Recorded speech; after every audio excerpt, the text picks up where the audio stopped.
नमस्कार दोस्तों, आपका ग्रहचाल ज्योतिष में स्वागत है। मैं आपका ज्योतिषी मित्र अमित। दोस्तों, आज का विषय है सूर्य और लगन, इन दोनों के आपसी तालमेल। दोस्तों, सूर्य आपकी कुंडली में कहीं भी बैठा हो, अगर आपका केतु मजबूत है और वो अच्छे ग्रहों में बैठा है शुभ होकर, तो आपका वजूद दिन ब दिन तरक्की करेगा। और साथ ही साथ केतु सूर्य को मदद देता है। ज्योतिष में इसके लिए खास वाक्य है कि केतु कहीं भी बैठा हो वो सूर्य को मदद देगा देगा, किंतु लगन में आया हुआ केतु सूर्य उस वक्त कहीं पर भी बैठा हो तो वो सूर्य को मदद देगा। अब ऐसे ही केतु जब कभी भी नीच का होगा तो आप अपने आप को सार्थक नहीं मानेंगे तथा आपके कामों में कोई ना कोई कमी निकलती रहेगी। आपको दोनों तरह के काम यानी छोटे और बड़े काम दोनों में सफलता मिलना एक मुश्किल टास्क हो जाता है। तथा सूर्य जो कि अपना प्रभाव यानी आपका एक्सप्रेशन, अब इसमें ब्यूटी नहीं कहेंगे, एक आदमी का एक जगह खड़ा होना ही उसका प्रभाव होता है और उसका नाम चंद्रमा से होता है। अगर केतु खराब है तो आपके ये दोनों ग्रह सूर्य और चंद्रमा चाहे कितनी भी अच्छी पोजीशन में बैठे हों, उनके फल सिर्फ संतोषजनक होंगे,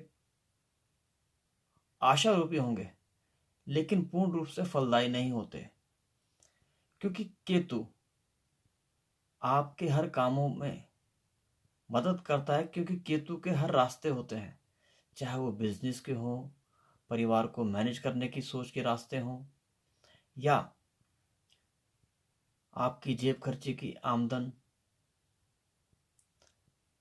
या आपके लगावों में मित्रताओं की गिनती, यहाँ तक कि आपकी मित्रता टिकेगी या नहीं ये भी तय काफी हद तक केतु करता है। क्योंकि मित्र बेशक बुध ग्रह के होते हैं केतु, किंतु केतु का जो असली रंग है वो है काला और सफेद चितकबरा रंग। मगर ध्यान रहे, सफेद रंग ज्यादा है और काले रंग के सिर्फ धब्बे हैं। और ऐसे में सफेद रंग जहां शांति का प्रतीक है, वहीं केतु का काला रंग आपकी शांति में कहीं ना कहीं भंग डालते हैं। यानी केतु जब भी खराब होगा तो आपको सबसे पहले मुसीबत रुपए पैसों की आनी ही आनी है। इससे बचने के लिए आप हमेशा ही केलों का दान करें, नींबू की शिकंजी बनाकर गर्मियों के दिनों में लोगों को बांटें, तथा काले तिल गणेश जी को अर्पित करें। अगर हो सके तो सर्दियों के दिनों में काले सफेद कंबल ऐसे इंसानों को दें जो अपनी मानसिक हालत खो बैठे हैं या खो रहे हैं। इससे आपका केतु काफी अच्छा और अच्छा फलदायी होगा। देखिए, सूर्य इंसान की आत्मा होता है और केतु नवजात बच्चा। अब जब वो बड़ा होता है तो उसमें सभी ग्रहों के कुछ ना कुछ अंश, प्रभाव, स्वभाव उसकी वाणी में भी देखे जा सकते हैं, उसके हाव भाव में भी देखे जा सकते हैं और उसकी गतिविधियों में भी। किंतु सूर्य यानी आपकी प्रतिष्ठा अगर आपके रास्ते सही हैं और केतु पे चंद्रमा का प्रभाव नहीं पड़ता तो आप पर जनता की कृपा हमेशा बनी रहेगी। जनता का सपोर्ट मिलेगा, या आप कह सकते हैं आप जिस किसी से भी मिलेंगे वो आपके लिए मददगार साबित होगा। चाहे उससे मुलाकात आपकी रास्ते में हो, कैफ़े में हो, ट्रेन में हो या बस में हो, या हवाई जहाज में ही क्यों ना हो, वो आपके साथ अगर एक बार जुड़ गया तो वो आपका हितैषी है, आपका वेल विशर है, आपके लिए हमेशा मदद को तैयार। तो दोस्तों, ग्रहों में जिसे सबसे कमज़ोर समझा जाता है केतु, जिसको संज्ञा एक बच्चे की दी जाती है, किंतु इंसान सूर्य तब बनता है जब वो शादीशुदा हो जाता है या बालिग हो जाता है 21 या 22 साल की उम्र में, तो वो सूर्य बनता है। अब ऐसे में अगर किसी का केतु ही कमजोर होगा तो उसे अपनी मान प्रतिष्ठा हमेशा ही गिरती हुई या नीची दिखाई देती है, क्योंकि सूर्य के जितने भी मित्र ग्रह हैं, बृहस्पति, चंद्रमा, मंगल और काफी हद तक बुध भी है, तो इन सब पर केतु अशुभ का अगर प्रभाव आता है, जैसे सूर्य आपको मैंने बताया है मान का होता है, मंगल खुशहाली का होता है, और बृहस्पति आपके ज्ञान, और चंद्रमा तो विद्या अध्ययन का होता ही है। ज़्यादातर लोगों के जब कभी भी चंद्रमा खराब होते हैं तो जरूरी नहीं कि उन पे शनि का दोष लगा हो, या मंगल बुध का दोष लगा हो, या शनि की अशुभ दृष्टि पड़ रही हो, या चंद्र शुक्र का मिलान हो, या चंद्र बुध हो।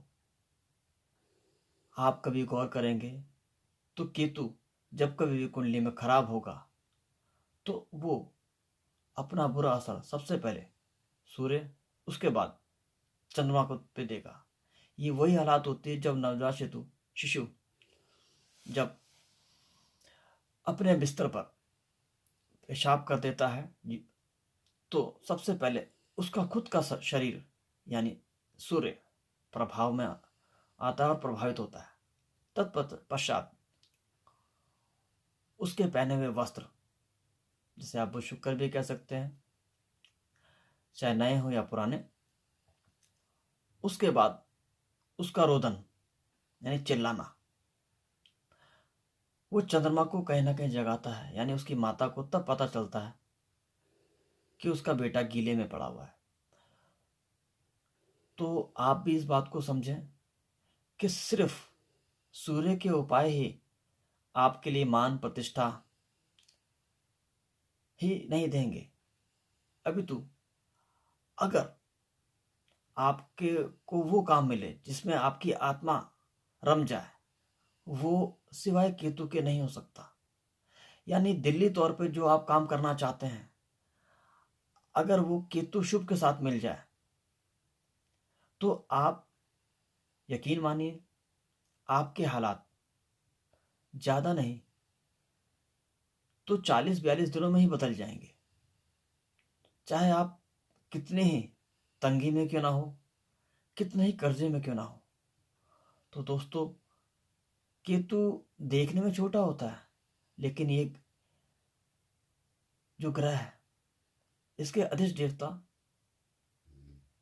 आपके गणेश जी हैं, और गणेश जी के साथ रिद्धि और सिद्धि चलती है, जिस पर माता पार्वती की असीम कृपा है। और इसी असीम कृपा के चलते आपके काम भी सरलता और आसानी से बन जाएंगे। तो दोस्तों, अपनी कुंडली में 9 ग्रहों में सबसे कमजोर समझे जाने वाले ग्रह केतु को हमेशा ही ठीक रखें, क्योंकि आपके हर रास्ते की सफलता की जो गारंटी है वो केतु है। इसलिए गणेश वंदना से दिन को स्टार्ट कीजिए और अपने बच्चों को खूब लाड़ प्यार दीजिए, मगर उन्हें बिगड़ने मत दीजिए, क्योंकि केतु ही एक ऐसा होता है जो अच्छी और बुरी संगति दोनों ही बहुत जल्दी सीख जाता है। अगर ऐसे में राहु खराब हो तो केतु की सोच में, विचारों में सिर्फ बुरी बातें जल्दी आ जाती हैं और वो उसे अपना भी लेता है।